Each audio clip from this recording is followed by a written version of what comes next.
Hello YouTube, HS828 here.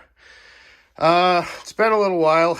Sorry, I've been sick and it's been cold as hell. We got dumped on with snow up here in the Northeast. When I say sick, I don't mean I didn't get the Kung flu. It was just a regular bad head cold. And yeah, just everything around here is thawing out, and finally made it out to the shop. Got a bit of a funny story for you guys. So, let me show you my latest acquisition.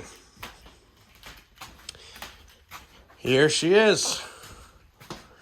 It is a Honda, obviously. HS828. This is, let me tell you, this has got a hell of a story to it. A buddy of mine, he sort of looks through Marketplace all the time. And he sees this one up there, and this was listed in New Hampshire.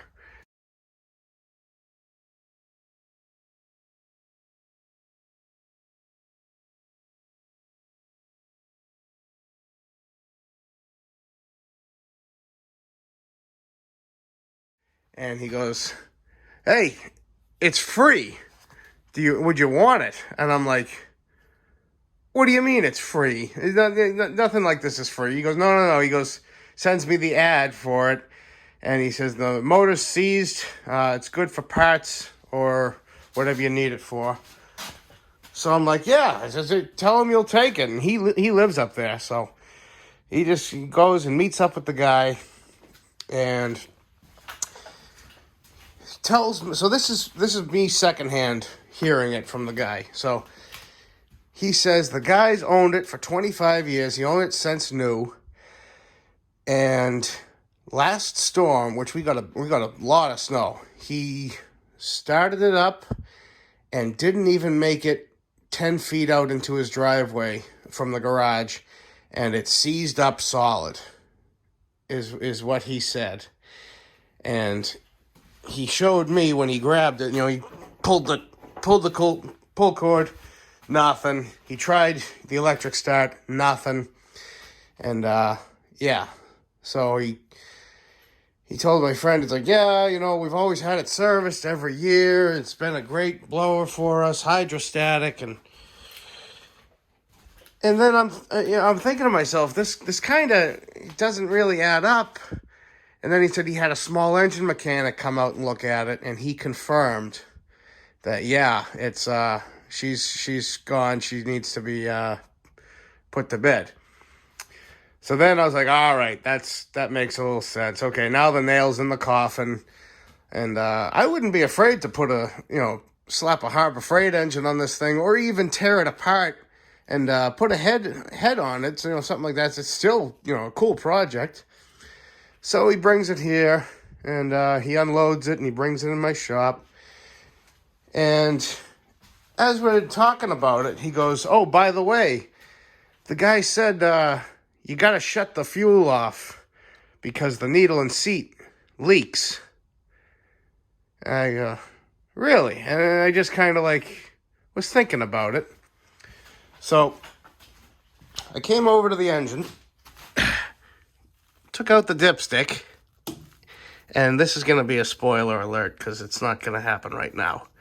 But it was overflowing. It made... You can see the mess on the floor. I already sopped it up with some Speedy Dry. But it was absolutely overflowing with gasoline mixed oil. So my first thought was, oh, well, he must have cleaned, washed out the bearings or whatnot. And that's must be how the engine died. And then I go over to the handle, and it pulls over. And I'm thinking to myself, there's no way. So here's a cold start. My luck, it's going to be like a pull or two. But what I just did there was turn that fuel valve on. But let's see.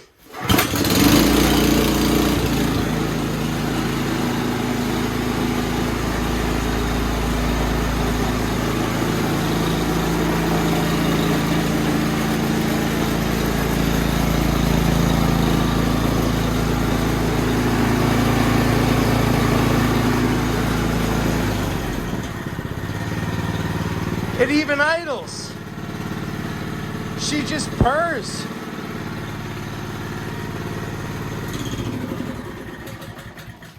I was beside myself. If I could have jumped up and clicked my heels, I tell you. I could not believe it. And so the next storm we had, which was just an ice storm, I had my buddy run it outside for me, and she's launching snow. Launching it from the street into the backyard. And she just wanted to eat. That's, by the way, that oil looked really clean to you. That's because I flushed it twice. When we first got it running, I says, I don't want to take any. Oh, there's my CO2 headache alarm. Quiet. I'll be gone soon. First got it running, I didn't want to take any chances about any leftover gasoline in the block. If that was, one of the issues, which I'm sure it was.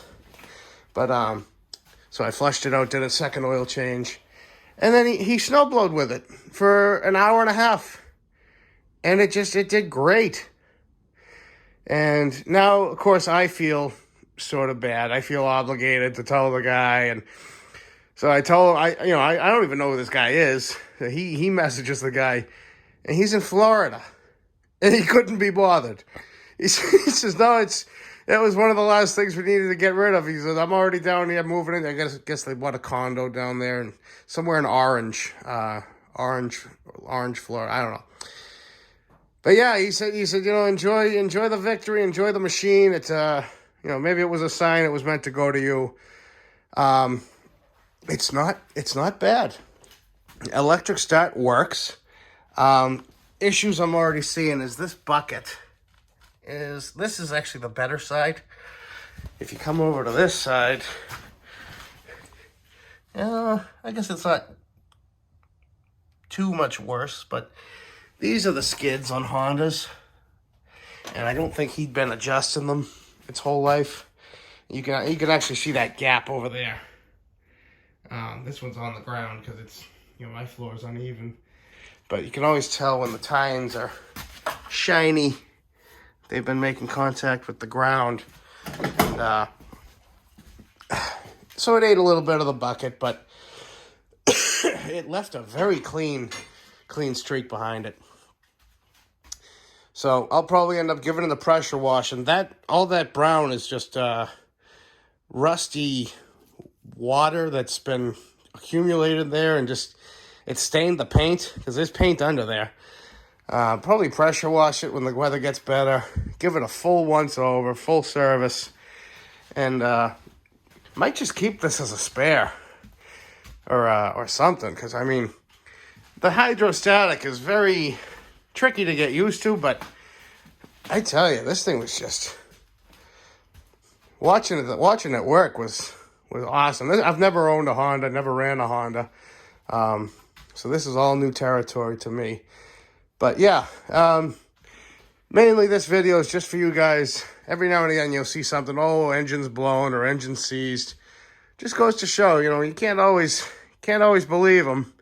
Sometimes you get lucky.